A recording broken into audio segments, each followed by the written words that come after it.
grand frère est né vers 1948. Vers 1948, ce n'est pas le vrai âge dans le temps, parce que les parents imaginaient. Lui-même, il savait qu'il était né en 1946. Bon, il est né en 1946, c'est là où en faisant l'acte, le père disait que bon, je ne connais pas bien la date, il faisait l'étude vert. C'est là où on lui a donné l'âge en 1948. Monsieur Mbé est né de papa Mwafo Mathias et de Mambe Anne. Il a commencé ses études à la mission catholique de Djuna en 1952. Malheureusement, un incident viendra interrompre son parcours scolaire. À ce moment-là, les maquis ont commencé, comme il y avait les poules, quand les maquis ont commencé, ils n'avaient plus moyen d'aller encore à l'école. Ils sont rentrés encore au village. Monsieur Mbé est venu à Yaoundé dans les années 1965, si je ne me trompe pas, mais je crois que j'ai bien souligné sur cette période-là, à la naissance, quand Marceline était née, et les parents ont sollicité, avec les parents, je vais parler de papa Mwafo Mathias, en accord avec maman Rachel, ils avaient besoin de quelqu'un qui pouvait donner un coup de main à la maison pour pouvoir garder un peu l'enfant. Et c'est comme ça donc qu'il a décidé de venir à Yaoundé. La sincérité du jeune Mbé Théodore retient l'attention de son patron du capitaine Bar.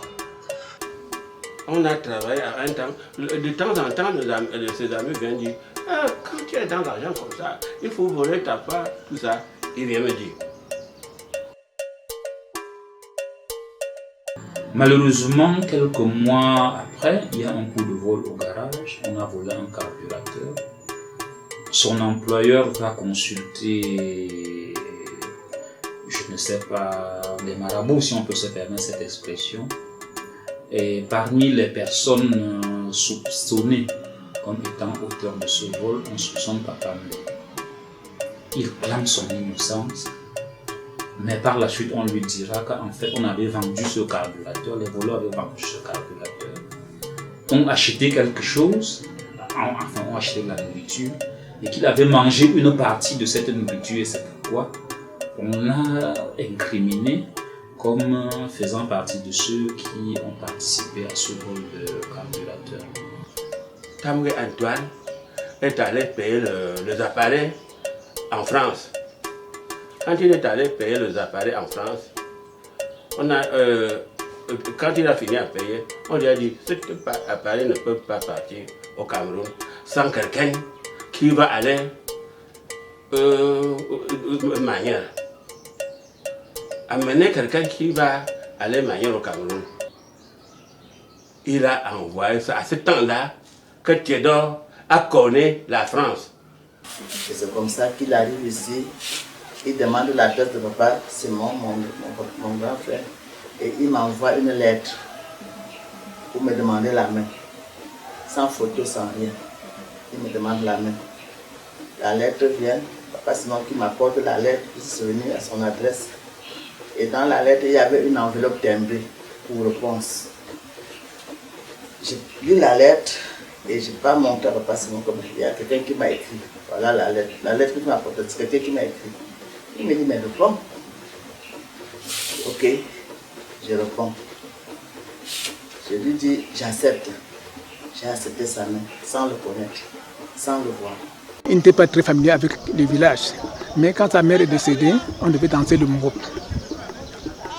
On arrive ici à Cam, le chef supérieur était là, mais les gens du quartier n'étaient pas.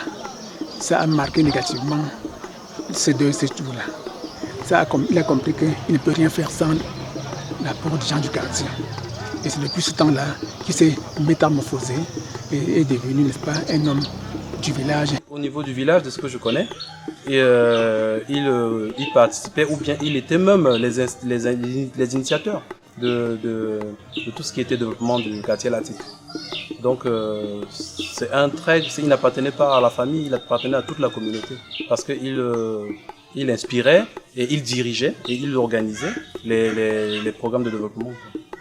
Je ne voulais pas que le père sache que j'ai fait l'accident, mais j'ai été obligé de lui dire parce qu'il fallait 90 000 francs pour payer le froid de l'homme. Quand il rentre pour voir, je lui explique que j'ai connu la voiture de quelqu'un et il me dit, je t'avais dit que si à jamais tu connais la voiture, tu appelles le constat, ma voiture est assurée. Pourquoi tu es allé signer le papier? Donc c'est comme ça que le monsieur est allé déposer son truc et il a eu à percevoir plus de 700 000 par rapport à ce qu'il avait cité sur la voiture. Donc ça m'avait beaucoup marqué. J'avais cru vraiment qu'il devait vraiment me châtier pour ce problème-là, puisqu'il portait sa voiture sans lui dire. Mais il a été compréhensif et il m'a seulement conseillé que désormais, je peux dire que c'était un monsieur. Nous l'admirions, on l'admirait.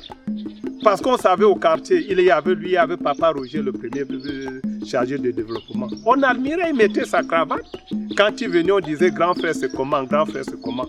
On copiait, n'est-ce pas, son exemple. Papa il est parti, on va apprendre à vivre sans lui. C'est difficile parce qu'il ne nous a pas appris à vivre sans lui. Mais le temps passera la blessure. Donc tout ce qu'on peut dire, tout ce que je peux dire à l'instant, c'est où il est, qu'il repose en paix. Et on se battrait pour lui rendre l'hommage dont il mérite.